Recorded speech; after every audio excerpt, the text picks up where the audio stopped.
मेरे गुरु महेश्वर शिव को मेरा प्रणाम है। इस कालखंड के प्रथम शिव के शिष्य और हम सबों के परम आदरणीय वरेण्य गुरु भ्राता साहब श्री के चरणों में मेरा प्रणाम है। शक्ति स्वरूपा माँ नीलम आनंद जी के चरणों में मेरा प्रणाम है और देवभूमि हिमाचल प्रदेश के इस बद्धी नामक स्थान में उपस्थित आप सभी गुरु भाई गुरु बहन के चरणों में मेरा प्रणाम है।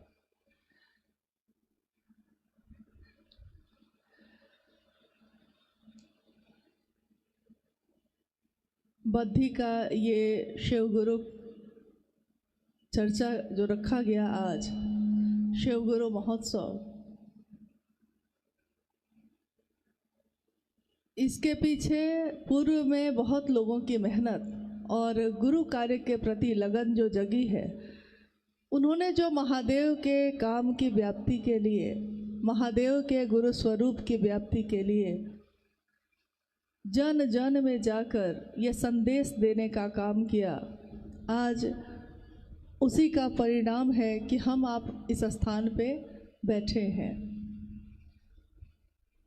हिमाचल प्रदेश को देवभूमि कहा जाता है और इस प्रदेश में जहाँ भी हम लोग आज तक गए हैं, हर जगह हम लोगों ने देखा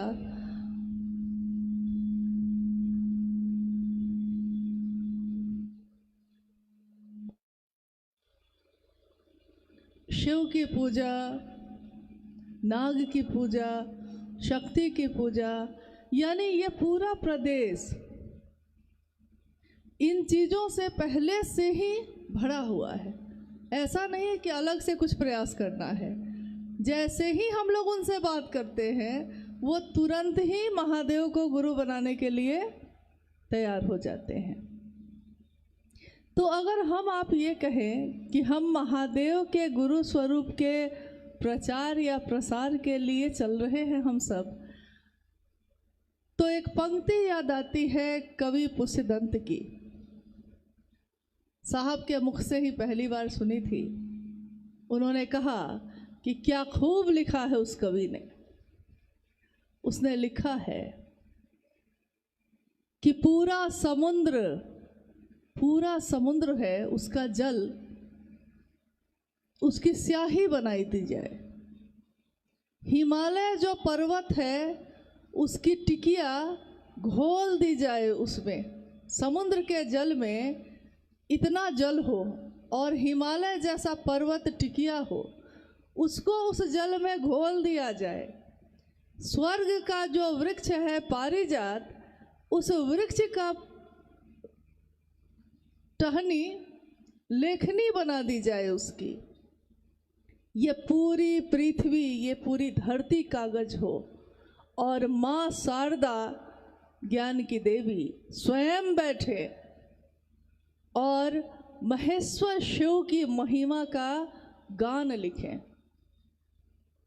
अनंत काल तक भी लिखती रहेंगी, तब भी उस महादेव की महिमा का गुणगान नहीं लिखा जा सकता। तो सोचिए हमारी आपकी क्या बिसात है कि हम महादेव के लिए प्रचार प्रसार करेंगे। महादेव तो खुद ही स्वयंभू है, कण कण में है। ये सृष्टि उनके द्वारा सृजन की हुई है और इसके कण कण में वे स्वयं विराजते हैं। कल विजयादशमी का पर्व गुजरा है, नवदुर्गा की पूजा हुई। आज रास्ते में जगह जगह विसर्जन का दृश्य दिख रहा था। उस समय थोड़ी देर के लिए मन में लगा कि क्या ये कार्यक्रम आज के दिन रखना सही था, लेकिन फिर मन में ये लगा कि शिव के शिष्य जब संकल्प लेते हैं मन में, तो उस संकल्प का विसर्जन तो वो कभी भी नहीं करते। मूर्ति का विसर्जन हो सकता है, संकल्प का नहीं हो सकता। तो चलिए, जिस भी स्थिति में मौका मिले हम लोग मिल लेते हैं, बात कर लेते हैं। क्या पता कब किसके आने से, कब किसके बोलने से, कब किसके सुनने से महादेव के लिए कोई खड़ा हो जाए। एक कोई खड़ा हो जाए तो लाखों को जोड़ लेता है। एक हरिंदर भैया, जिनके लिए अभी अभी भाई पप्पू जी ने भजन गाया कि उन्होंने मेरे मन को कैसा मोड़ा हरिंदर भैया ने, लेकिन किसके लिए मोड़ा? अपने लिए नहीं, महादेव के लिए। क्योंकि इश्क मोहब्बत अपने लिए नहीं जोड़ता कोई, उसमें उसके लिए जोड़ता है जिससे वो प्रेम करता है। और आज हम में से चाहे जितने भी लोग यहाँ उपस्थित हैं, और अनु भैया ने आपसे पूछा कि जब 26 मार्च 2017 को हिमाचल प्रदेश के इस बद्दी नामक स्थान में पहली बार एक ऐसा आयोजन हुआ था जिसमें हमारे वर्ण गुरु भ्राता साहब श्री स्वयं पधारे थे। 25 मार्च को चंडीगढ़ में शिवगुरु महोत्सव हुआ और 26 मार्च को वहाँ से हम लोग बद्दी आए। बद्दी का वो कार्यक्रम बहुत भाव भरा था और गुरु भाई गुरु बहनों के अथक परिश्रम का नतीजा था। साहब बड़े आह्लादित मन से यहाँ से जब निकले, और देखिए अभी उस समय की सारी स्मृति कितनी ताज़ा हो गई कि ऐसी ही एक जगह है, ऐसे ही एक स्थान पे साहब बैठे हैं, हम लोग सब बैठे हैं। क्या संजोग है कि जो लोग उस कार्यक्रम में उपस्थित थे, आज इस कार्यक्रम में भी वो सारे लोग उपस्थित हैं और साहब स्वयं उपस्थित हैं। लेकिन देखिए, इसके बाद बद्दी के कार्यक्रम के बाद हम लोगों ने थोड़ी बाल सुलभ जिद कर दी साहब से कि आगे पहाड़ पे आ गए हैं तो थोड़ा सा कहीं घुमा दीजिए एक दिन के लिए। तो साहब ने कहा कि चलिए, अमूमन तो जहाँ जाते हैं महादेव की बात होती है। बच्चे जो दोनों बैठे हैं छोटे थे, तो हुआ कि चलिए घूम लिया जाए।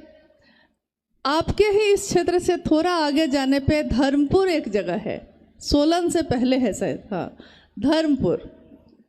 तो हम लोगों का जाना वहाँ हुआ। बद्दी से जब हम लोग निकले तो हम लोग गए धर्मपुर, और धर्मपुर में जब रुके हम लोग, तो जिस होटल में रुके उसके ठीक पीछे बहुत बड़ा पहाड़ था, और नीचे खड़े होके जब हम लोग देख रहे थे उस पहाड़ को, तो उस पहाड़ की चोटी पे एक छोटा सा मंदिर बना हुआ था, और पूरे पहाड़ में कुछ कुछ दूरी पे घर बने हुए थे, और घर भी ऐसे बने हुए थे कि उतनी ऊंचाई पे भी गाय भैंस लोग पाल के रखे हुए थे।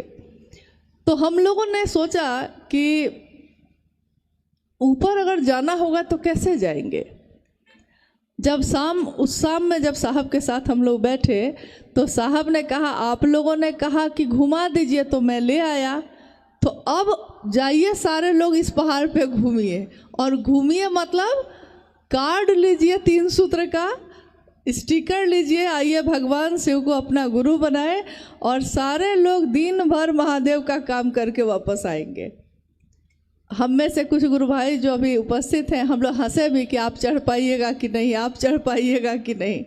लेकिन हम लोगों ने सोचा कि जब साहब के आदेश में बल होता है, आदेश में बहुत ताकत होती है।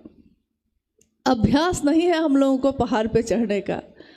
जब चले हम लोग, सब कोई, बच्चे तो छोटे थे तो ऊपर चले गए, और हम लोगों को अभ्यास नहीं था तो पहले सीधे सीधे चल रहे थे, जैसे समतल पे चलते हैं।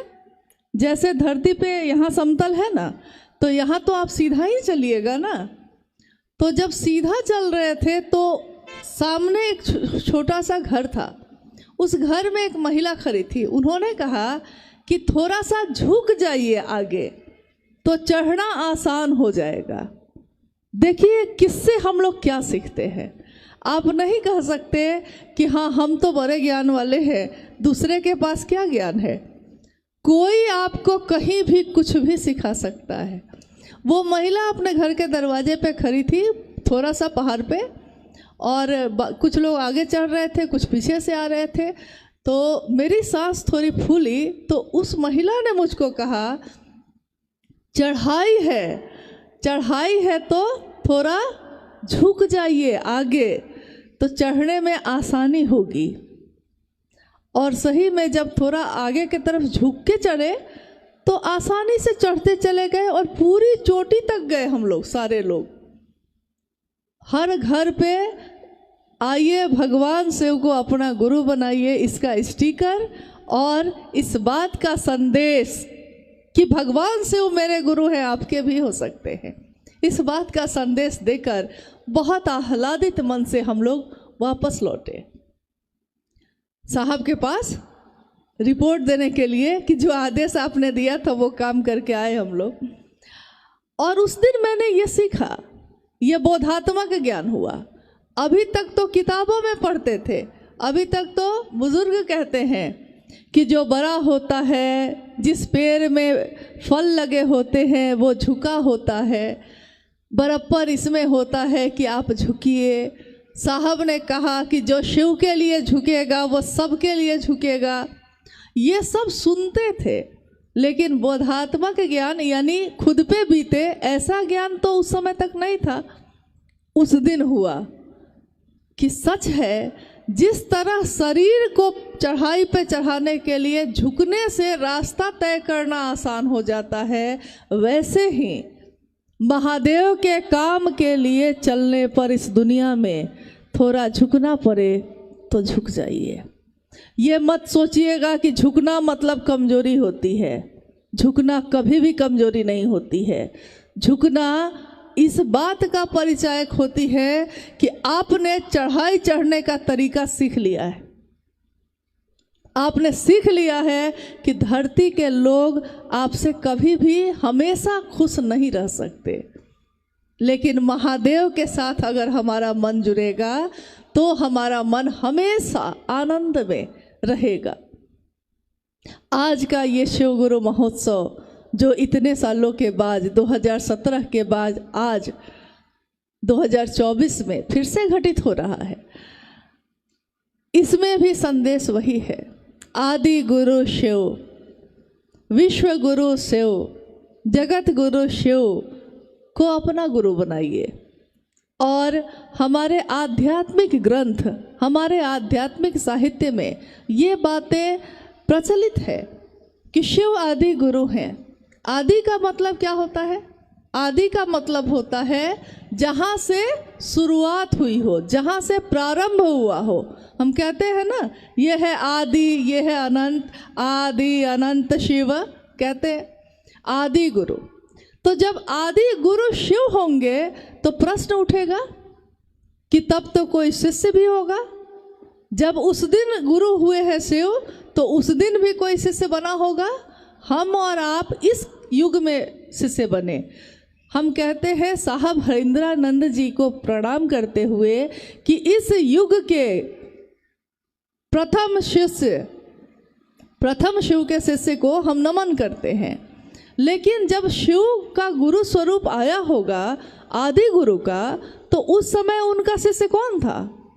प्रथम शिष्य कौन है?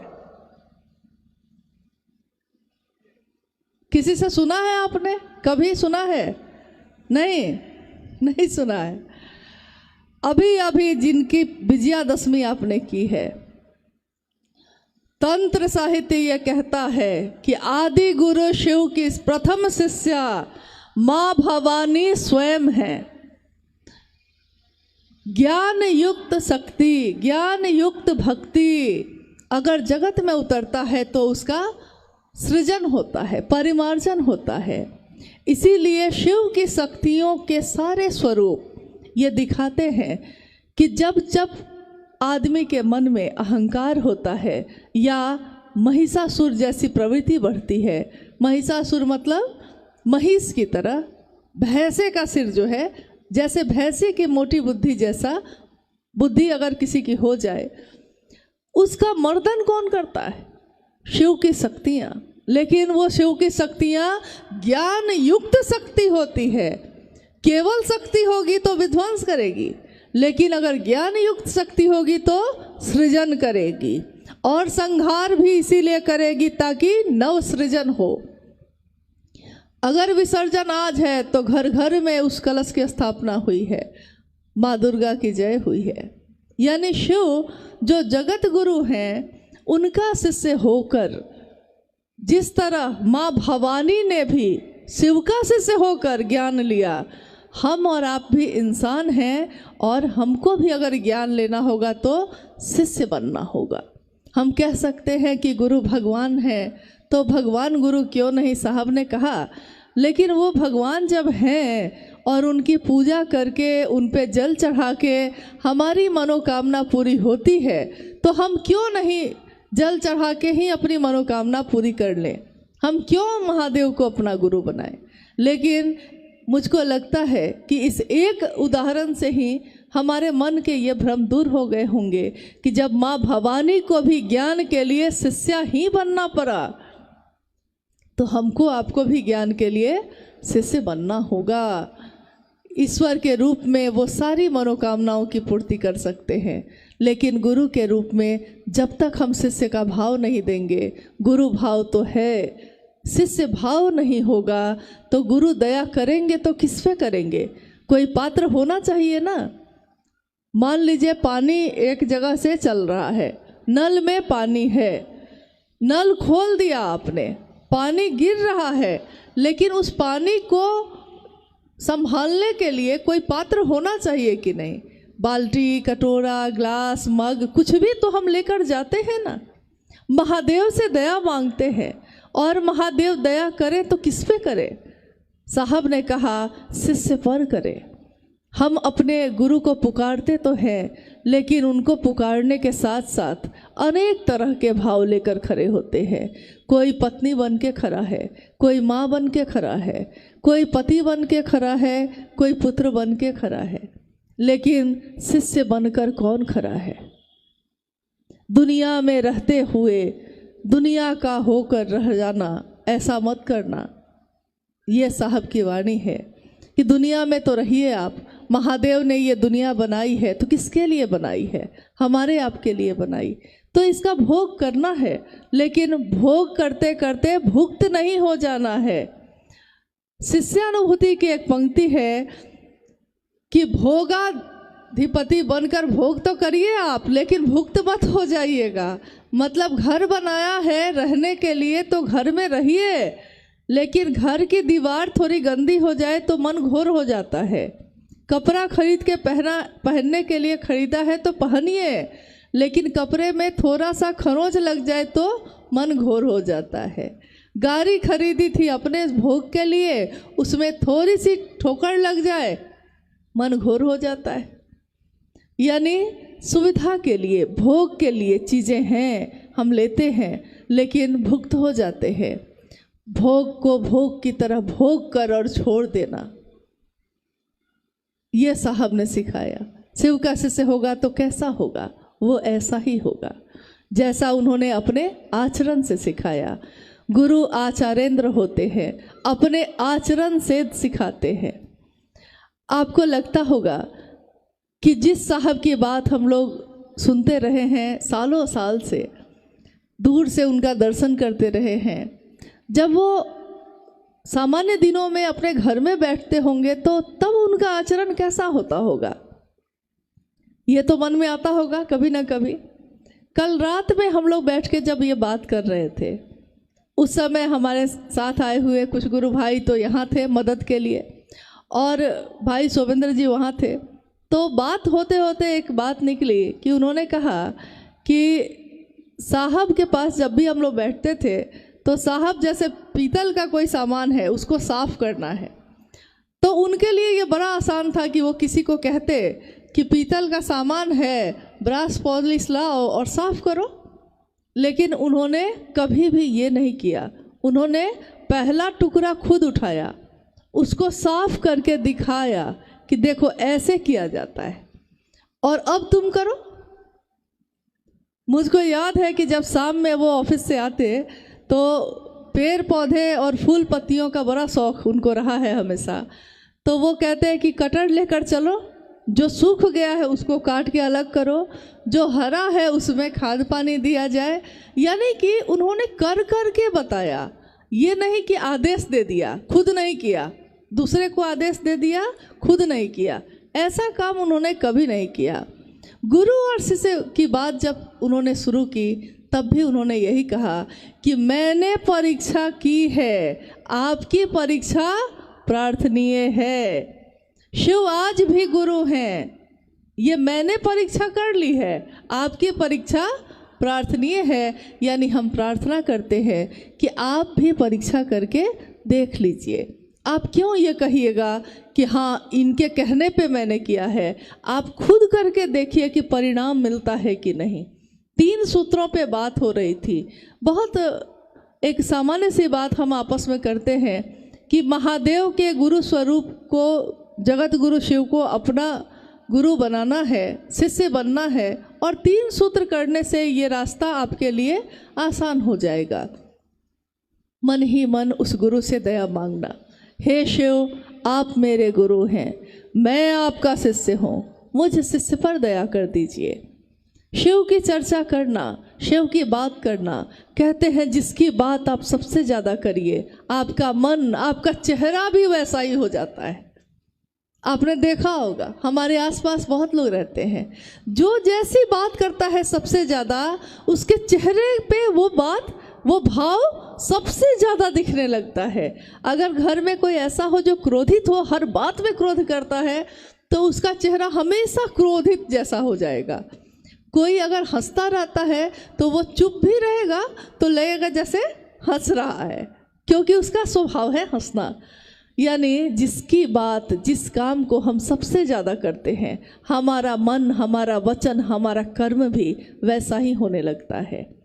शिव आचार्येंद्र होते हैं, अपने आचरण से सिखाते हैं न्यूनतम व्यवस्था में रह के भी सुखी रहा जा सकता है। ये महेश्वर शिव सिखाते हैं। न्यूनतम व्यवस्था मतलब अभी अभी भैया ने कहा ना, साहब और दीदी ने एक समय ऐसा भी तो रहा, अखबार बिछाकर, दरी बिछाकर, गांव-गांव, घर-घर जाकर महादेव की बात की। और आज तो फिर भी हम लोग बहुत सुविधा में हैं, लेकिन अभी भी देखिए, जैसे अभी तो सब कोई शांत हो गए, थोड़ी देर पहले हम लोग देखे कि हाँ गर्मी लग रही है तो हर आदमी छांव ढूंढ रहा है। लेकिन अगर खुले खेत में आप जा रहे हो तो छांव कहाँ मिलेगी? अगर चारों तरफ खेत हो और आप उसके मुंडेर पे चल रहे हो तब तो छांव नहीं मिलेगी। कल्पना कीजिए कि एक दिन माँ नीलमानंद भी तो ऐसे ही पैदल पैदल खेतों की मुंडेर को पार करते हुए अपने साहब के साथ गांव-गांव गई थी। छाया नहीं मिली थी उनको। अगर उन्होंने उस दिन छाया खोजी होती, अगर साहब ने उस दिन कुर्सी खोजी होती, अगर माँ नीलमानंद जी ने मंच खोजा होता तो क्या होता? आज हम आप यहाँ बैठे होते। तो हमारा मन उनके लिए हमेशा कृतज्ञ होता है कि जो सचमुच में सबसे बड़े रहे, जो सचमुच में आदि गुरु शिव के शिष्य शिव शिष्य हरिंद्रानंद जी रहे हैं। उनका अनुसरण करके, उनकी बातों पे चल के हमने क्या सीखा? कितने गुरु भाई गुरु बहनों ने साहब को देखकर या माँ नीलमानंद जी को देखकर वो कैसा पहनती हैं, वो कैसी माला पहनती हैं, वो कैसा टोपी पहनते हैं, वो कैसे मंच पे पानी पीते हैं, ये सारी चीज़ें तो हमने आपने सीख ली। कोई मंच पे पानी पीता है, कोई टोपी लगा के बैठता है, कोई जिस तरह माँ नीलमानंद जी का पहनावा रहा वैसा भी करता है। लेकिन एक दिन साहब ने एक बात कही, उन्होंने कहा कि मेरे जैसी आदत तो ऊपर ऊपर वाली तो सब आदत तुम सीख लोगे, कर लोगे, लेकिन मेरे जैसी नीयत कहाँ से लाओगे?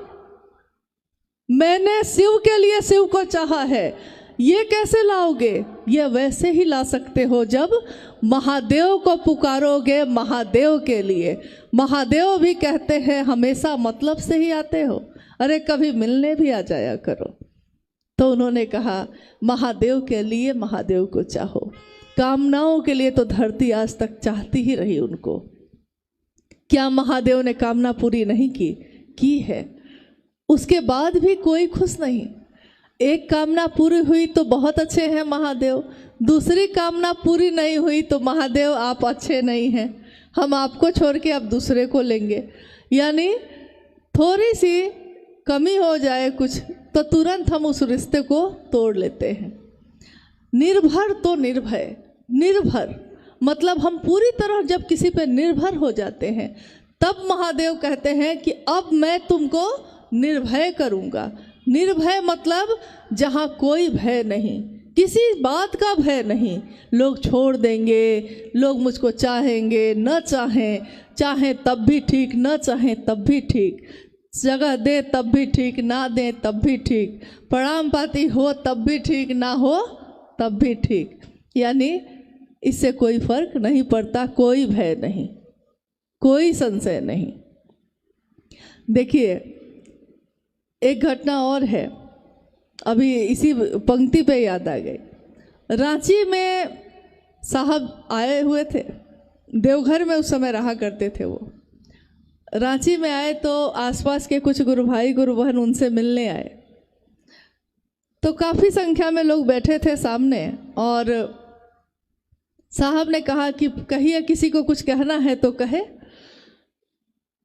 तो किसी ने महादेव की बात भी पूछी और किसी ने बीच में खड़े होकर ये भी कहा कि साहब, एक गुरु बहन थी, वृद्ध थी, उन्होंने कहा साहब महादेव को तो गुरु मान लिया है, लेकिन बेटा मेरा हमको नहीं मानता है, बेटा बहुत तकलीफ़ देता है, तंग करता है, परेशान करता है, दुख देता है। साहब ने कहा कि अच्छा ठीक है, महादेव से दया मांगो, बैठो। और किसी को कुछ कहना है तो दूसरे एक गुरु भाई खड़े हुए, लेकिन सचमुच में उस दिन ऐसा हो गया कि उनकी व्यथा भी यही थी कि घर के लोग जो है मेरे प्रति संवेदनशील नहीं। घर में सब कोई है, कौन कौन है, तो कहा कि सब कोई है, लेकिन कोई मेरे तरफ ध्यान नहीं देता। सिलसिला ऐसा हो गया कि बारी बारी से सारे लोग यही बात कहने लगे। तो साहब थोड़ा बिगड़ गए, उन्होंने कहा कि मुझसे पूछकर शादी किया था? नहीं ना, मुझसे पूछा था कि संतान धरती पे लाए नहीं लाए, ये भी नहीं पूछा था, तो आज मुझसे क्यों पूछने आए, मुझसे कहने क्यों आए कि साहब घर के लोग नहीं मानते हैं, बेटा नहीं कर रहा है, बच्चे नहीं कर रहे हैं, मुझसे क्यों पूछा? तो थोड़ा बिगड़ गए, बिगड़ के बोले, और बाकी लोग जो थे वो तो बैठ के सुन रहे थे। जब बिगड़ कर शांत हो गए तो एक गुरु भाई जो युवा थे, नवयुवक, वो खड़े हुए। तो साहब ने कहा कि अब तुम क्यों खड़े हुए, तुम्हारा तो अभी लगता है ब्याह भी नहीं हुआ होगा, तुम्हारी उम्र तो इतनी कम है, तुमको अब कौन सी व्यथा हो गई?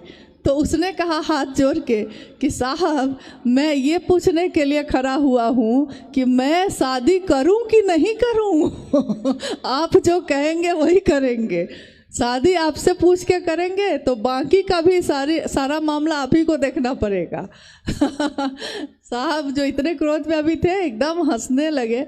उन्होंने कहा नहीं नहीं बैठो यार, शादी ब्याह करो, ऐसा कुछ नहीं है, मैं तो बस इसलिए बिगड़ता हूँ कि देने आया हूँ महादेव को, तो महादेव को लो, जो देने आया हूँ वो लो, और बाकी सारी चीज़ें तो दुनिया में चलती ही रहती है।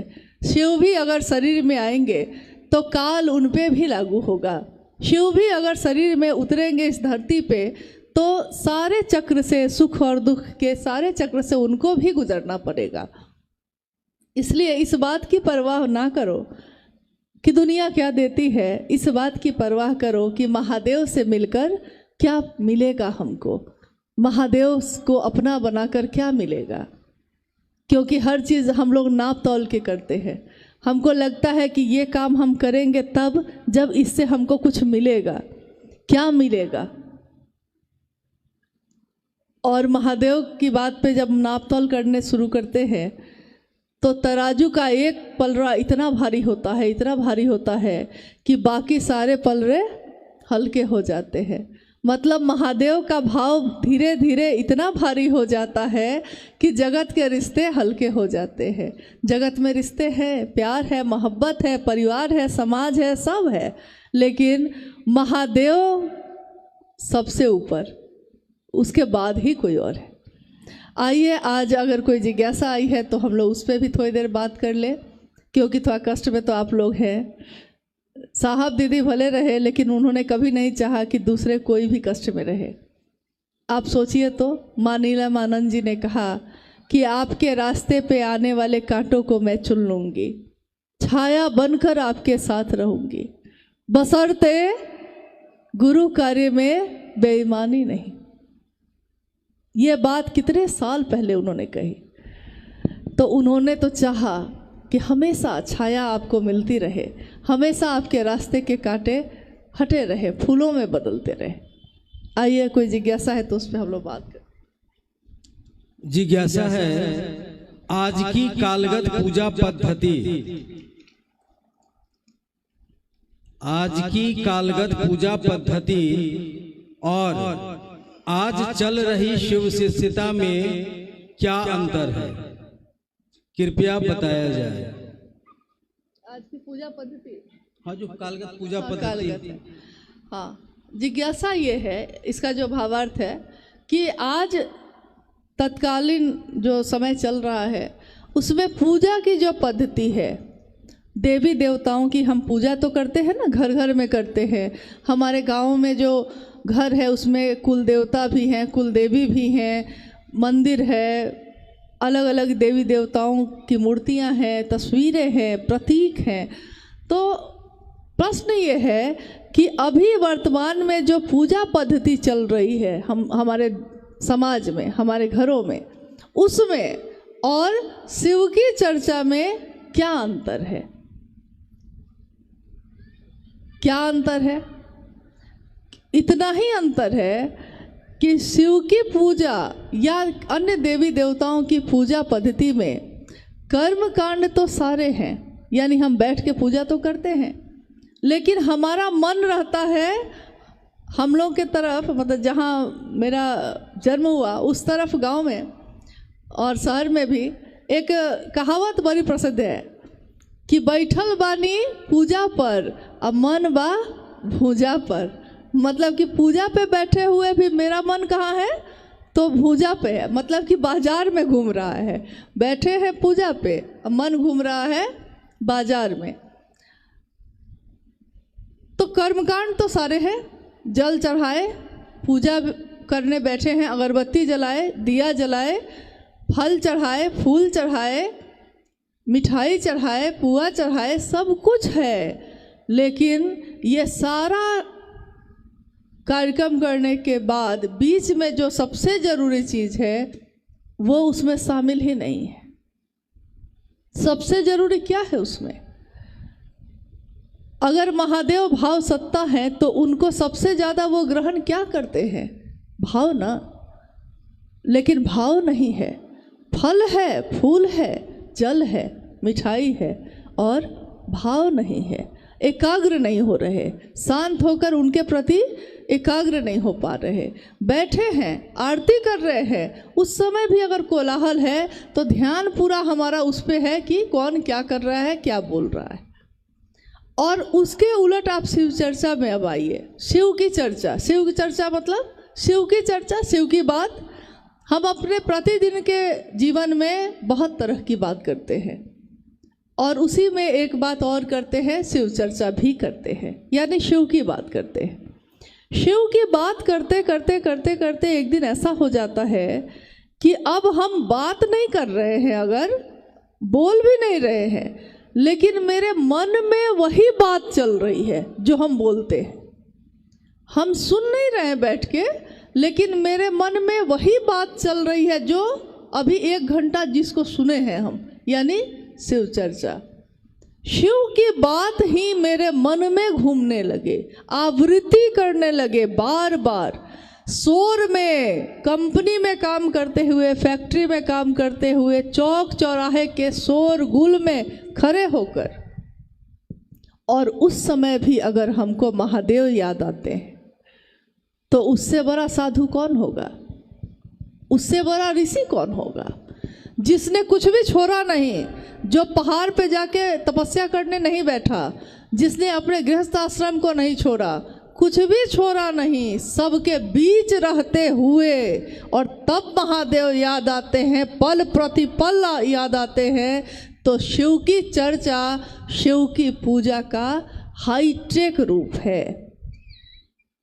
ये भी है शिव की पूजा ही, लेकिन ये एक ऐसी पूजा है जो हम मूर्ति के सामने खड़े होकर उनकी बड़ाई नहीं कर रहे, हम इसमें उनकी बड़ाई पूरे दुनिया में घूम घूम के कर रहे हैं।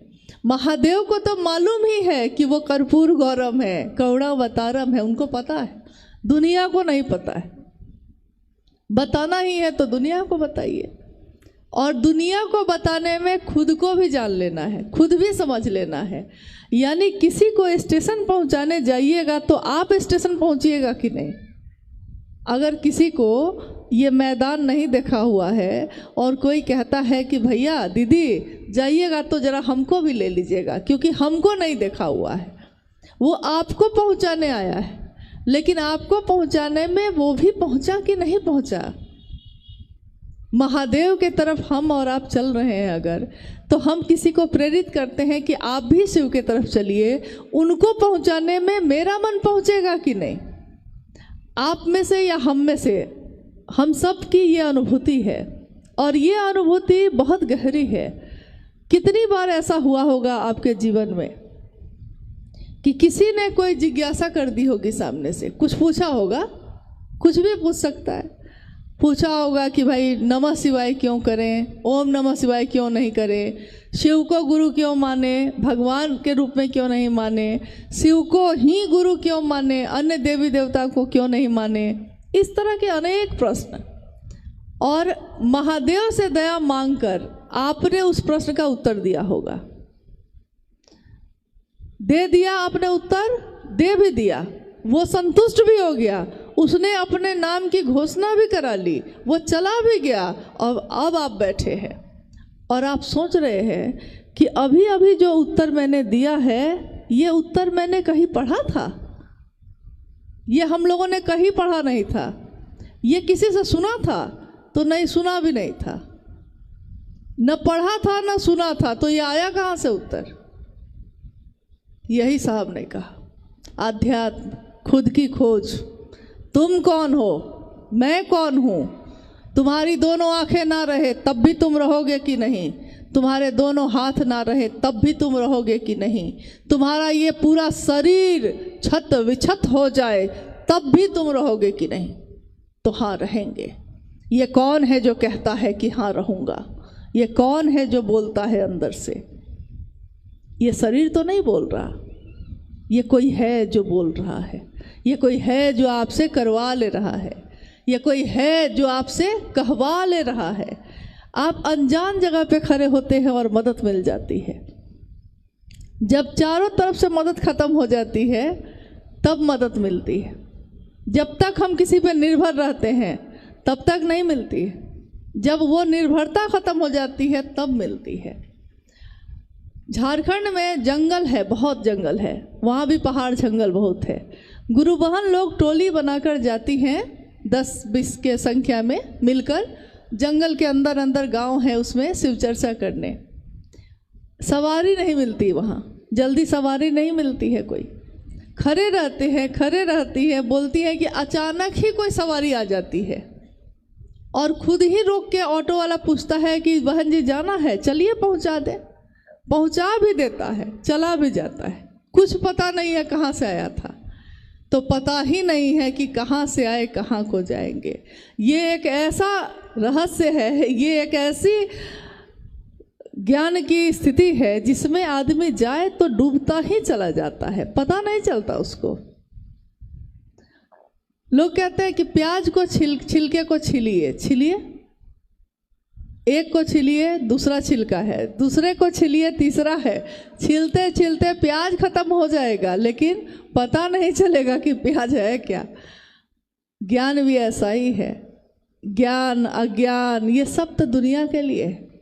हम पढ़े हैं नहीं पढ़े हैं ये सब दुनिया की बात है, लेकिन महादेव से जुड़ने के लिए, महादेव से मिलने के लिए तो दुनिया की नहीं, भाव की ज़रूरत है। किसी का ब्याह हो जाए, हम मान लीजिए आपकी बच्ची है, आपका बहुत स्नेह है, आप चाहते हैं कि वो बहुत अच्छे घर में जाए, आपने उसकी शादी की, पति ने उसको सब कुछ दिया, बढ़िया घर दिया, सुंदर आभूषण दिए, बहुत सारे कपड़े दिए, सारे सुख सुविधा से संपूर्ण जीवन दिया, और पति का भाव नहीं दिया। आप खुश होंगे? आपकी बच्ची खुश होगी?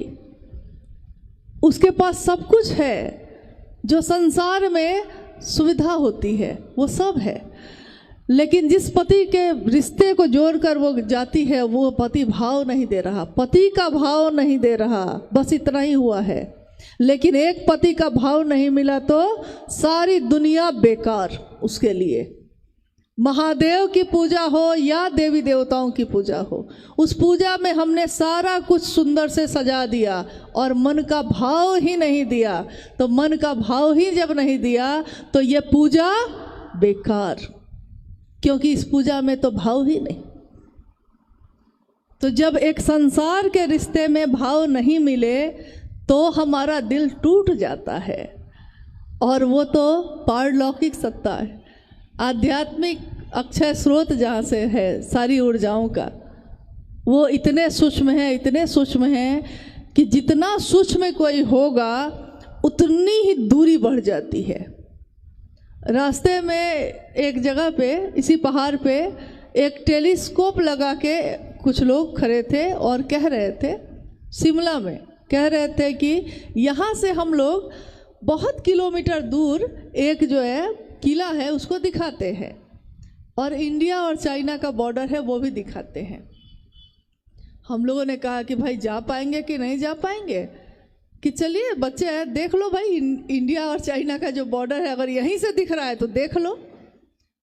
और जैसे ही ऐसे बस हाथ से छुआ उसने टेलीस्कोप, हल्का कंपन हुआ और लोकेशन बदल गया, हल्का कंपन हुआ ऐसे, और जो दिख रहा था दूसरी चीज़ दिखने लगी। यानी जितनी ज़्यादा संवेदनशील चीज़ें हैं वो हल्के से कंपन से ही पूरी मंजिल, पूरा गंतव्य, पूरी गति ही बदल जाती है। महादेव ही हमारी मंजिल हैं। हम शिव के शिष्यों के लिए महादेव ही हमारे गुरु हैं, और महादेव ही हमारी गति हैं। यानी चलने की ताकत भी वही देते हैं, मंजिल पे पहुंचने का रास्ता भी वही दिखाते हैं, और मंजिल पे भी वही मिलते हैं। लेकिन इस मंजिल पे पहुंचने में हमारे जीवन में एक नाम आता है बार बार, साहब हरिंद्रानंद जी और दीदी नीलम आनंद जी का।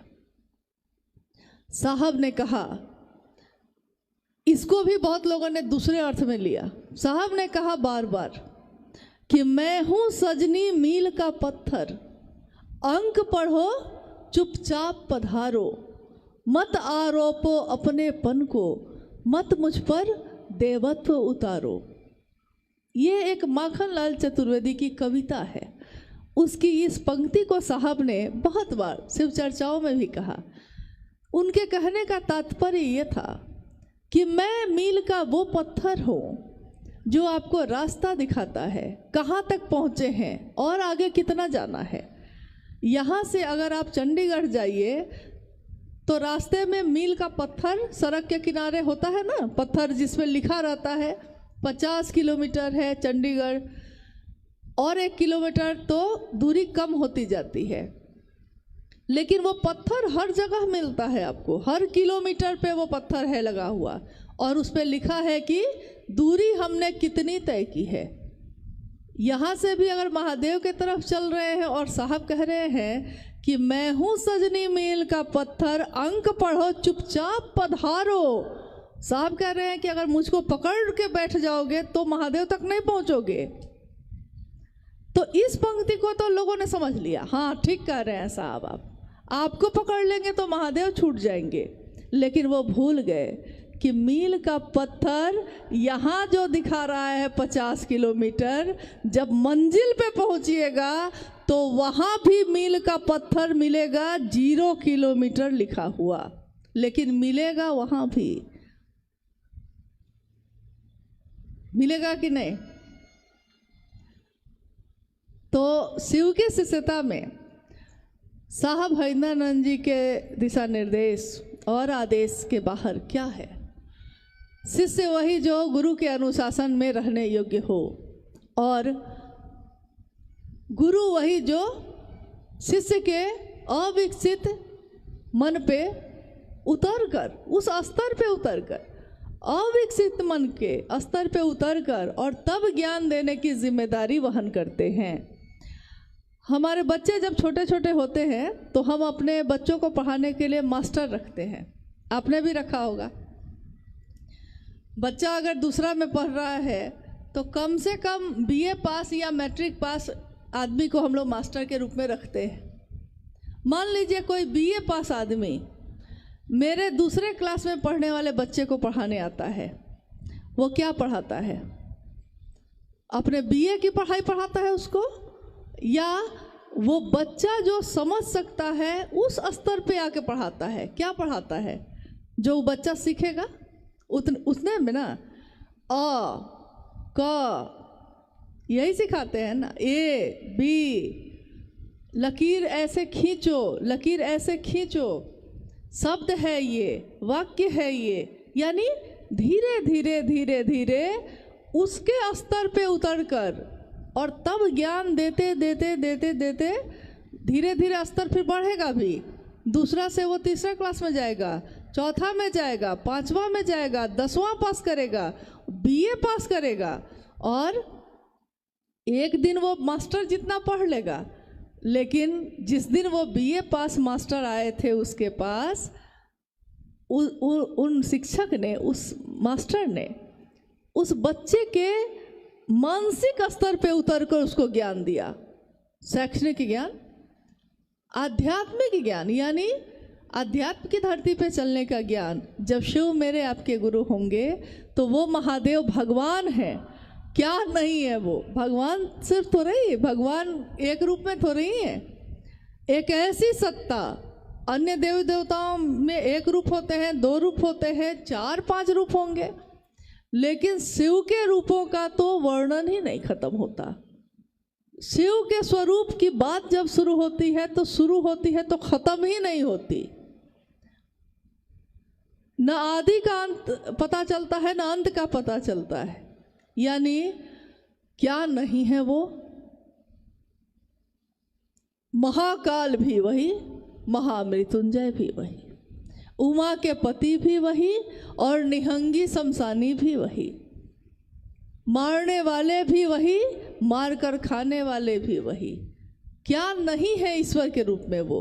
लेकिन जैसे ही उनके गुरु स्वरूप से हम जुड़ते हैं, ईश्वर से जुड़ना बहुत कठिन है, क्योंकि ईश्वर की सत्ता इतनी बड़ी है, इतनी बड़ी है कि उनसे बड़ा तो कुछ है ही नहीं। महाशब्द जहाँ भी लगा है वो महेश्वर शिव के ही स्वरूप के साथ लगा है। आप गौर करिएगा कि महादेव, महायोगेश्वर, महाऔरेश्वर, महाकाल, महामृत्युंजय, महाकपालेश्वर, यानी महाशब्द, यानी अब उससे ऊपर कुछ नहीं है। पहाड़ की चोटी पे चले गए आप, अब चोटी से ऊपर कुछ नहीं है। अब अगर चलना चाहिएगा तो नीचे चलना पड़ेगा, यानी उसके ऊपर अब कुछ नहीं है। तो उस सत्ता से जो सूक्ष्माति सूक्ष्म है, उस सत्ता से जुड़ना इतना आसान नहीं है। लेकिन वही सत्ता गुरु के रूप में अब है, और हम क्या है? भक्त बनना तो बहुत कठिन है, लेकिन शिष्य बनकर है। सत्ता वही है, कुर्सी बदल गई, कुर्सी बदल गई गुरु की और शिष्य की। तो वही गुरु जो है बहुत बड़ा, लेकिन अब शिष्य के मानसिक स्तर पे उतरकर और तब ज्ञान देने की जिम्मेदारी वहन करते हैं। यानी हम जो समझ सकेंगे, महादेव सूक्ष्माति सूक्ष्म सत्ता उस स्तर पे आके हमको समझाते हैं कि हम क्या समझ सकते हैं। जब हम शुरुआत करते हैं तो हमारे मन में कैसे कैसे प्रश्न आते हैं? आप याद करिए, जिस दिन भी आपने शिव को गुरु बनाया होगा, आपके मन में अगर प्रश्न आते होंगे तो इस तरह के आते होंगे, महादेव को गुरु बना के अलग क्या करना है, रुद्राक्ष कितना दाना का पहनेंगे तो ठीक रहेगा, कितनी बार माला पे जप करेंगे तो अच्छा रहेगा, कितनी बार दया मांगेंगे, दाहिने बैठ के मांगेंगे कि बाएं बैठ के मांगेंगे। हुआ होगा आपके साथ ऐसा, मन में जैसे कोई बच्चा सोचता है कि हम मिठाई खाएं कि टॉफ़ी खाएं, वैसे हमारी मानसिक स्थिति होती है। जिस दिन हम शिव को गुरु बनाते हैं उस दिन हमारे मन में ये सारी बातें आती हैं। आज हमारे मन में ये बात आती है कि मन जब श्वासों के साथ नहीं चलकर मंत्र के चैतन्य में ठहर जाता है तो क्या होता है। देखिए, वही थे हम उस दिन, वही हैं आज हम। अंतर कितना आया। महादेव दिखाई नहीं देते कहीं, महादेव का शरीर कहीं दिखता नहीं, लेकिन उसी महादेव का जो सूक्ष्म सत्ता है, मानवीकरण में नाम कहलाया महादेव, और उन्हीं की शक्ति का जो मानवीकरण हुआ उसका नाम कहा गया भगवती, माँ काली। तो वो दिखाई नहीं देते, लेकिन उनका ज्ञान जो उतरता है पता भी नहीं चलता। ये कैसे होता है? वैसे ही जैसे एक छोटे से बच्चे को बड़ा होने के लिए कोई प्रयास नहीं करना पड़ता, वो अनायास ही बड़ा होता चला जाता है। आप ही की आंखों के सामने वो बड़ा होता है, लेकिन आपको पता चलता है कब बेटा बड़ा हो गया इतना बड़ा? जो गोद में खेल रहा था मेरे, वो इतना बड़ा हुआ कब? पता ही नहीं चला। हर पल वो बड़ा हो रहा था, मेरी ही आंखों के सामने बड़ा हो रहा था, लेकिन हमको पता नहीं चला। ठीक वैसे ही शिव से दया मांगना, शिव से चर्चा करना और शिव को प्रणाम करना, शिव शिष्यता का ये भाव मेरे ही मन में, आप ही के मन में कब अंकुरित होता है, पल्लवित होता है, पुष्पित होता है, हमको पता ही नहीं चलता। और एक दिन हमारे मन की दशा और दिशा दोनों बदल जाती है। साहब ने कहा कि मैं नहीं जानता कि इस संसार की दशा और दिशा शिव के बगैर कैसी होगी, लेकिन ये मैं जानता हूँ कि शिव के साथ ये मानवता सबल होगी, सुवासित होगी, शिवमय होगी। महादेव को अपना गुरु बनाया है हमने, आपने। जैसा आता है, जो आता है खुद करिए। हमेशा दूसरों पर निर्भर रहने की आदत ठीक नहीं, क्योंकि अगर वो नहीं मिला तो आपका काम फिर रुक जाएगा, और महादेव का काम नहीं रुकना चाहिए। हम रहे ना रहे, आप रहे ना रहे, लेकिन महादेव की शिष्यता का दिया तो जलना चाहिए, हर घर में जलना चाहिए। भैया अनु जी ने कहा कि हम बड़े मैदान में मिले, हाँ मिले, लेकिन उससे पहले ये सुनिश्चित हो जाना चाहिए कि क्या हमारे इस स्थान पे हर घर में शिवशिष्टता का दिया जल गया। क्योंकि हर घर में अगर नहीं जला तो भीड़ इकट्ठी करने से कोई फायदा नहीं। अगर हर व्यक्ति शिव का शिष्य नहीं हो सका तो हंगामा खड़ा करने का कोई मतलब नहीं। भीड़ कभी भी व्याकरण नहीं होती इस बात की कि कितना बढ़िया कार्यक्रम हुआ। व्याकरण इस बात का है कि कितने लोगों में शिवशिष्टता उतरी। अगर 5 लोगों में भी उतर गई है तो वो 5 लोग काफ़ी हैं पूरे हिमाचल प्रदेश के लिए, पूरे पंजाब के लिए। हम लोग को आने की ज़रूरत नहीं पड़ेगी, हाँ मिलना जुलना होता रहेगा, लेकिन आप खुद सक्षम हैं, इसलिए अपने अंदर की ताकत को पहचानिए। महादेव ने आपको भी वही दिया है जो हम सबको दिया है। साहब ने यही चेहरा, यही बात, सर्वोत्तम पक्ष जो है हमारा आपका दिखाया। उन्होंने कहा कि गुरु अपने शिष्य के सर्वोत्तम पक्ष को उजागर करते हैं। इतना ही नहीं कहा उन्होंने कहा कि गुरु अपने शिष्य के सर्वोत्तम पक्ष को उजागर करते हैं, और उजागर कर छोड़ नहीं देते हैं।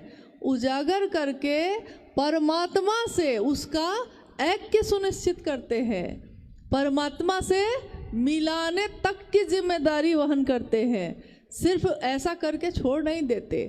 जैसे डॉक्टर अगर कैंसर हो जाए और हम जाएं और डॉक्टर को कहें कि इलाज कर दीजिए सिर्फ, तो डॉक्टर वो जो पूरा कैंसर ठीक कर दे, डॉक्टर वो नहीं जो सिर्फ दवा दे के बीमारी को दबाए रखे। डॉक्टर सही में वो जो बीमारी को जड़ से ख़त्म कर दे। मास्टर वो जो विद्यार्थी को पास करा दे। मास्टर वो नहीं कि पढ़ा तो रहा है और विद्यार्थी फेल कर गया, क्या फ़ायदा हुआ। तो गुरु यानी शिव अपने शिष्य के सर्वोत्तम पक्ष, एक इंसान का, एक मानव का सबसे सुंदर पक्ष क्या होता है? उसका सबसे सुंदर पक्ष होता है शिव होना। क्योंकि और पक्ष तो है हमारे जीवन में। किसी से पूछिए कि आप क्या करते हैं तो आप क्या कहिएगा? आपसे कोई पूछे कि आप क्या करते हैं, आप क्या कहिएगा? आप कहिएगा कि हम भुजा बेचते हैं, हम अखरोट बेचते हैं, हम काजू बेचते हैं, हम सेब बेचते हैं, हम किसान हैं, हम मास्टर हैं, सरकारी नौकरी है, कुछ तो कहिएगा ना, यही कहिएगा। जिस दिन आकाशवाणी हुई थी और आवाज़ ने पूछा था साहब श्री हरिनानंद जी से कि तुम क्या करते हो, उन्होंने कहा था मैं शिव का शिष्य बनाता हूँ। और लौकिक जीवन में उस समय वो डिप्टी कलेक्टर थे, लेकिन उनके मुंह से ये नहीं निकला कि मैं डिप्टी कलेक्टर हूँ, उनके मुंह से ये निकला कि मैं शिव शिष्य बनाता हूँ। कौन भारी था उनके मन पे?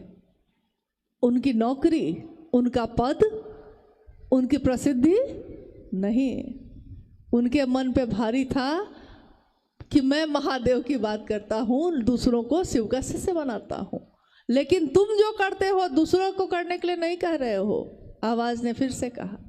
और साहब ने कहा कि हाँ ये बात तो सही है ना। शुरू में तो उन्होंने कहा कि नहीं नहीं मैं करता हूँ जो कहता हूँ, नहीं नहीं तुम नहीं कहते हो, बहुत लंबा चला। लेकिन ये तो हुआ ना कि जो वह करते थे वही उन्होंने हमको आपको करने के लिए कहा। आप ये मत सोचिएगा कि हम क्या कर सकेंगे, हमको क्या आता है।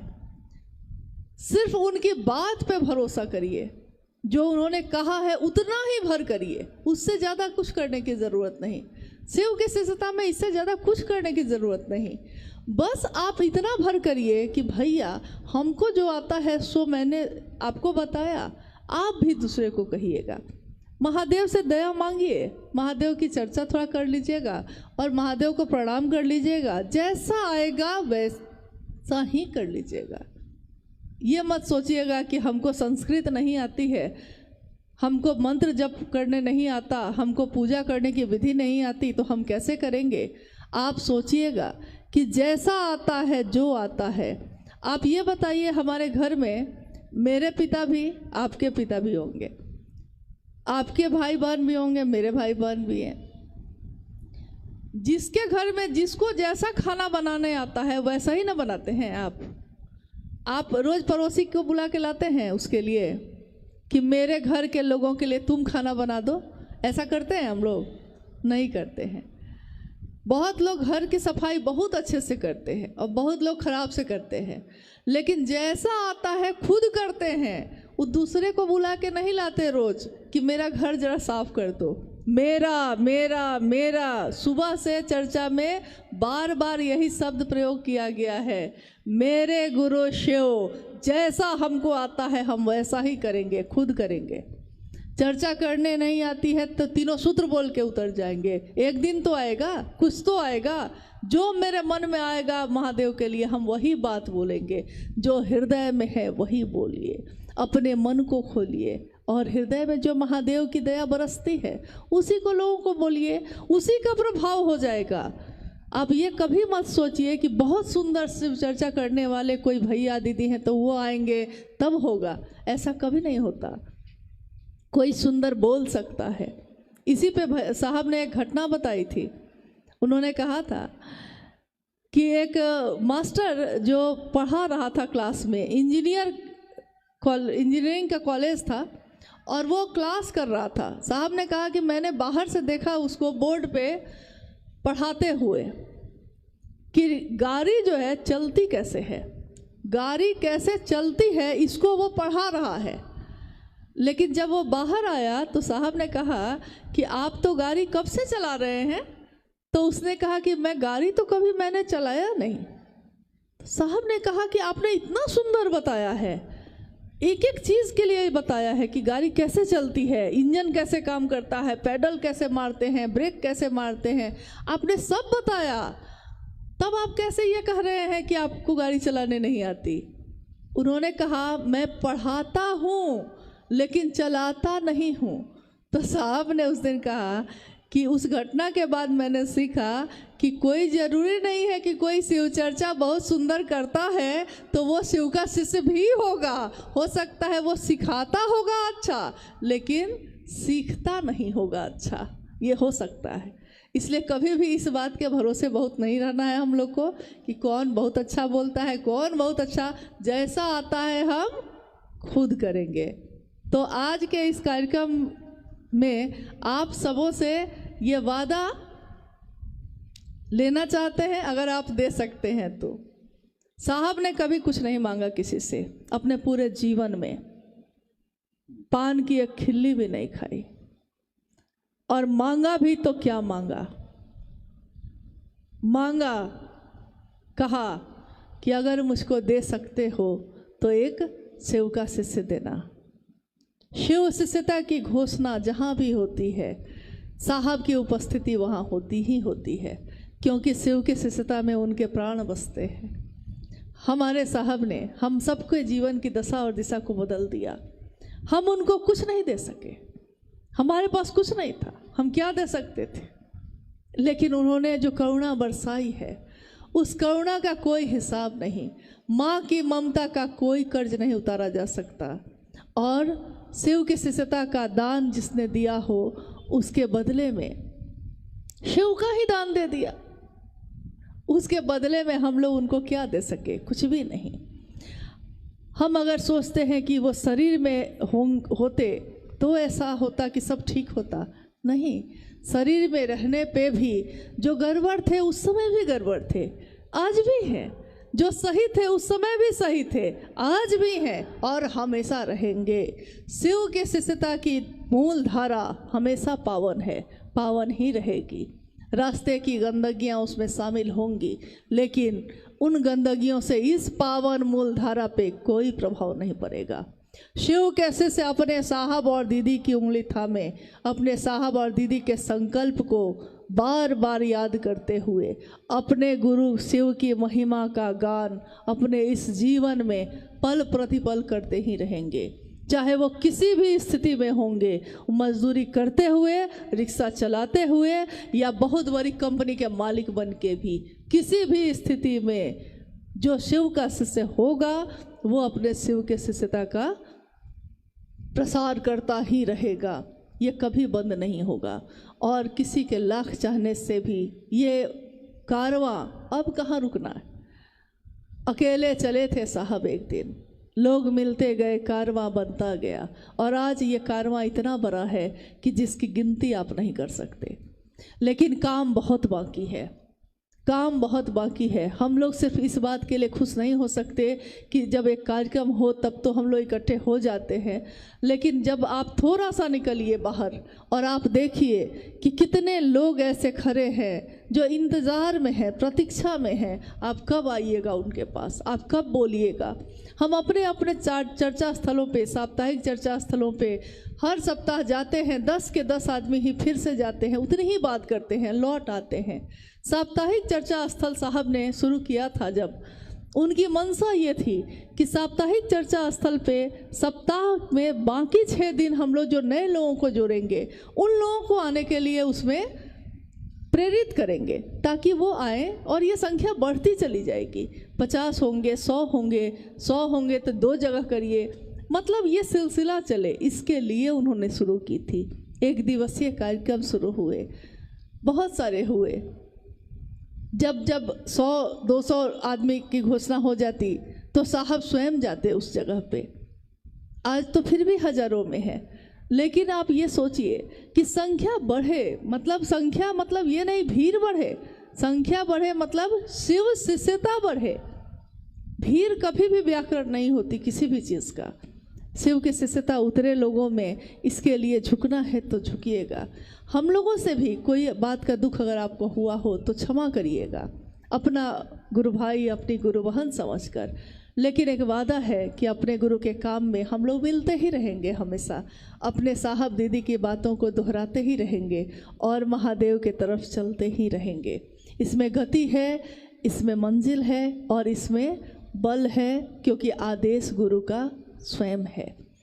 तो आज के इस कार्यक्रम से अब हम लोग भी विदा ले रहे हैं, और अभी के लिए विदा मतलब अलविदा नहीं कह रहे हैं, विदा कह रहे हैं। अभी के लिए फिर मिलना होगा, नहीं जानते कि कब होगा, लेकिन अगर नहीं भी हुआ तो एक स्मृति, एक क्षण जो हमने आपने आज इस समय में गुजारे हैं, ये हृदय में सुरक्षित रहे, मेरे महादेव के बात के लिए रहे, इतना काफ़ी है।